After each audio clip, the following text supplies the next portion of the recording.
Hello, beautiful people. It's 21st February, International Mother's Language Day, by the way. It has an interesting history related to my country, so you might want to check that out. Moving on. I've read the 14th book already this February, so I'm just gonna film in advance because I will be unavailable within the next few weeks. Without further ado, let's get into it. It's gonna be in the order of how early I finished reading. So on 3rd February 2022, I finished Storm of Swords, Blood and Gold, which is the volume 2 of book 3 of A Song of Ice and Fire / Game of Thrones. A lot of things went down. The Red Wedding incident, a lot of plot twists. I don't even know how to review such a big book in such a short time. Moving on. I just came back from a walk, so I'm sweaty. On 4th February, it was From Look of It Love, which I rated 2 stars. It's slow burn, enemies to lovers, frenemies to lovers, most likely. Jasmine and Ivan Lukov. After banters and being at each other's throat, blah blah blah, Ivan loses a partner for their pairs figure skating, and his coach offers Jasmine to fill that position, and they get into a contract for a year alone to stay figure skating partners for a season, and they fall in love. I rated the book 2 stars, by the way, because it was kind of creepy at kind of creepy at some point, because Ivan kind of seemed stalkerish and coercive to make Jasmine speak about her sexual harassment experiences, and also kind of possessive because he drove away Jasmine's previous pair, or partner. It's just generally not a good time with.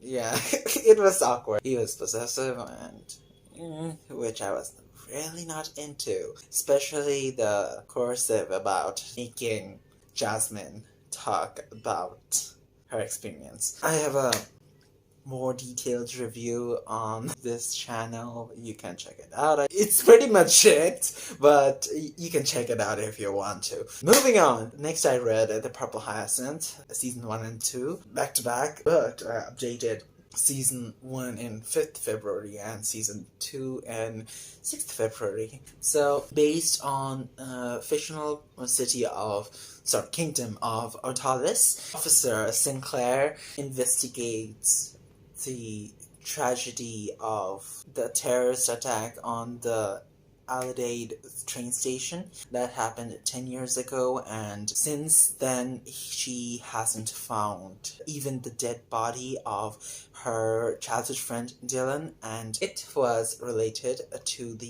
somehow related to the accident of the death of her parents. And as a detective, she is obsessed with that single case. The terrorist organization, the Phantom Sides, had claimed the responsibility of that terror attack. She finds an unlikely ally in the Purple Hyena, the deadliest assassin of the city and a member of the Phantom Side, who happens to hold a grudge against the leader of the Phantom Side. The leader is anonymous. They kind of pool their resources and information to figure out who the leader is and take vengeance. That's about it. Next up, Enemy in the Ashes by Sabbath Tahir. I finished it on 6th February. I finished it on one go, 4 stars. It's in the fictional world of the Martial Empire. I don't think they have no name for the world. It's an empire, and the characters, Elias is a soldier and Laya becomes a slave after her raid. Elias basically doesn't want to be a part of this oppressive system that the Martial Empire has brought upon the scholars and the marshals in history were two different empires, but the marshals have annexed the lands of the scholars and enslaved the scholar population for nearly 500 years. And Laia is made to be a slave after a raid because her brother Darin has been fined out for suspicious behavior. So they embark on a journey. Their destinies intertwine. Something's gonna happen. Mwahaha. That's my review for all the books. Spoilers, I finished A Tortured Against the Night. I finished that 10th February 2022, and The Reaper at the Gates 21st February. I just finished it yesterday.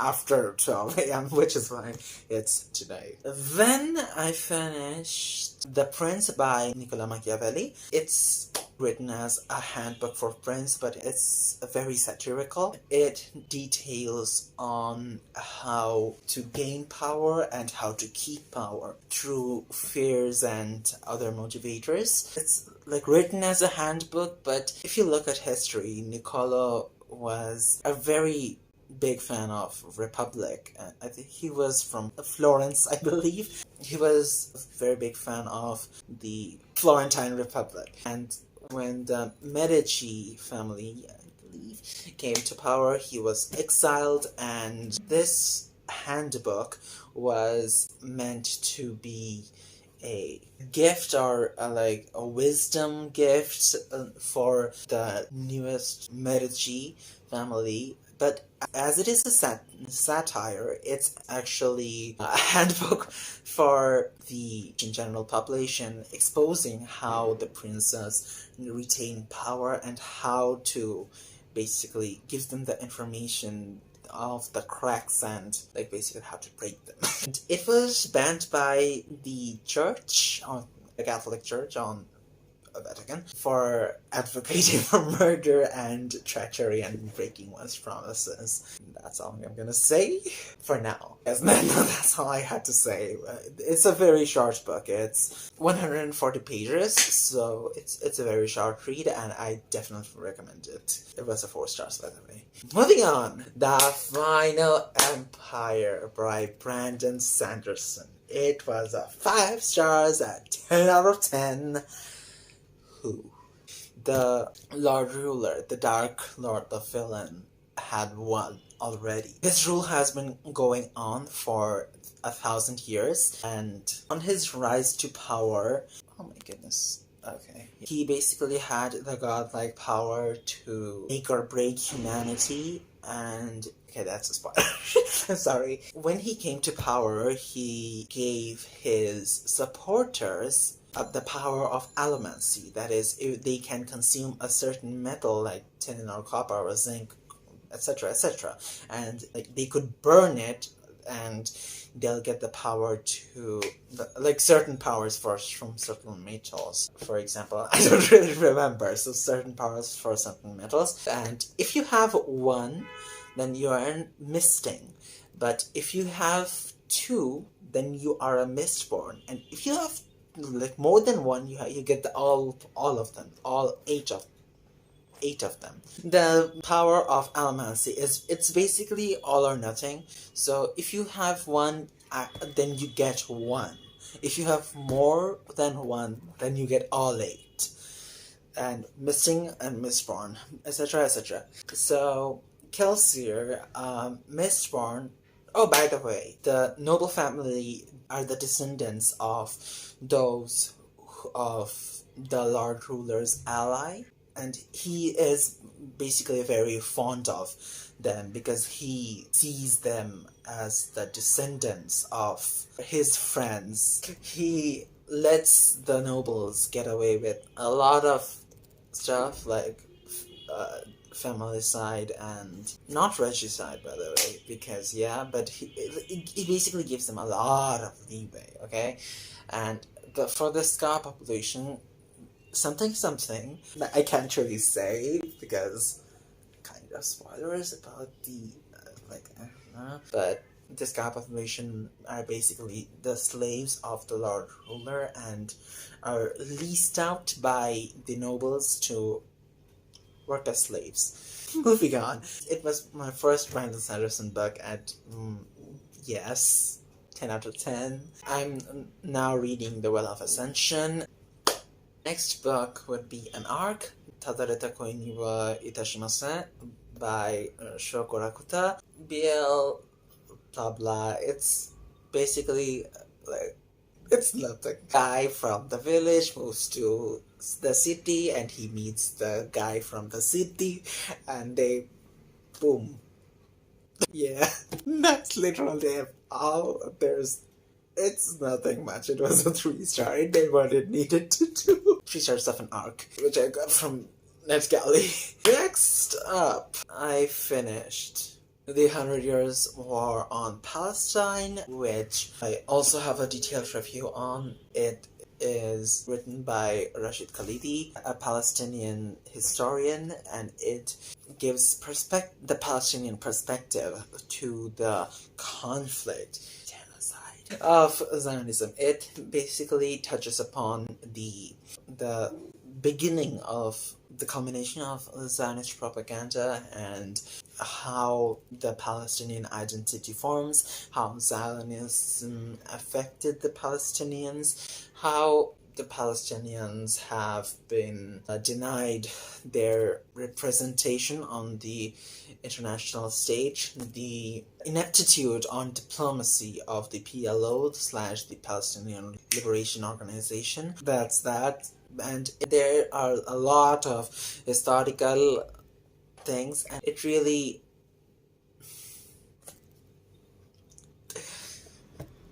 What's the word? I'm blanking. It really just sticks. Not the word I'm looking for, but whatever. It really just it really sticks to the world politics / national politics / regional politics with some primary sources and some first-person stories. Then the 100 Years War on Palestine kind of concludes on the fact that both the Palestinian and Israeli identity have like a separate identity, has been linked to the same land, and both are basically valid and it exists, and denying its existence is counterproductive to any peace negotiations. Detailed review on the channel. You can see that sustainable peace comes true. Equal rights for all, basically. Moving on. The 7 Husbands of Evelyn Hugo by Taylor Jenkins Reid. I rated it 5 stars. The story of Evelyn Hugo is a story of the daughter of a Cuban immigrant who moves from New York City to Hollywood, California, and Los Angeles, I guess. I don't really know where it is. I'm blanking again. I'm at the end of my... Oof, okay. Evelyn Hugo basically rises to the top of the earth in terms of fame and popularity, and then she falls in love with Celia St. James, her travel actress. It was a good time, it was a bad time, it was a sad time. Moving on, 5 stars. I cried a bit. Moving on.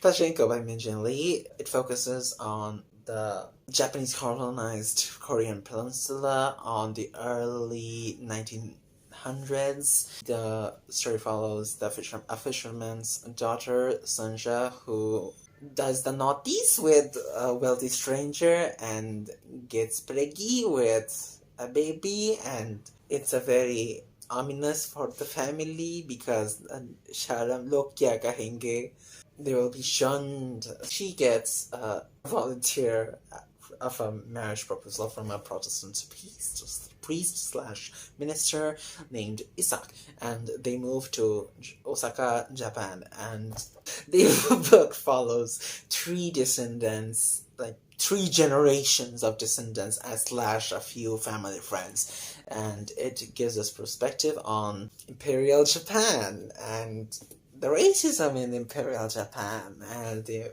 Japanese perspective on World War II.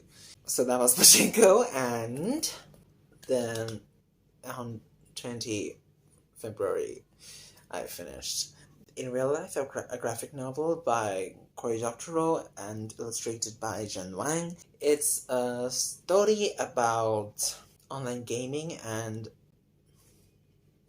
Let it load for a minute, I guess. I don't really remember this one. It was a 3 stars. It's a story of online safety of people and the...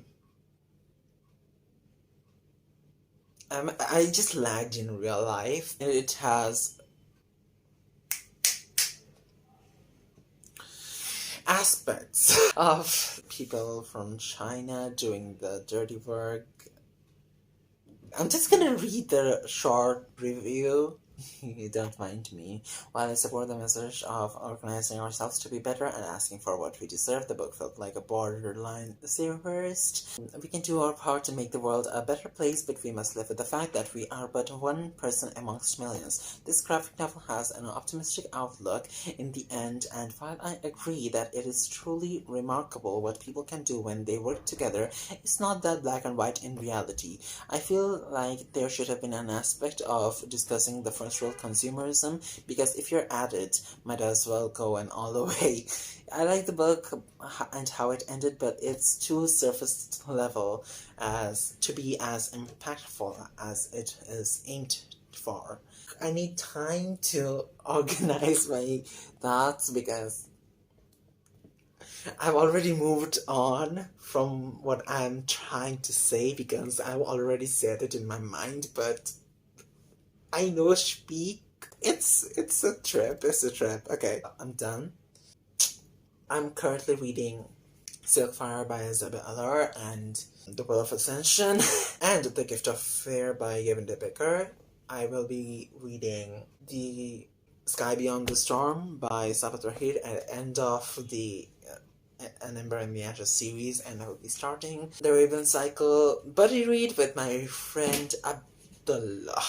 And oh, next month it's my turn on the buddy read discussion with Hafsa, so I'm gonna be forcing her to read Jade City with me, the whole trilogy.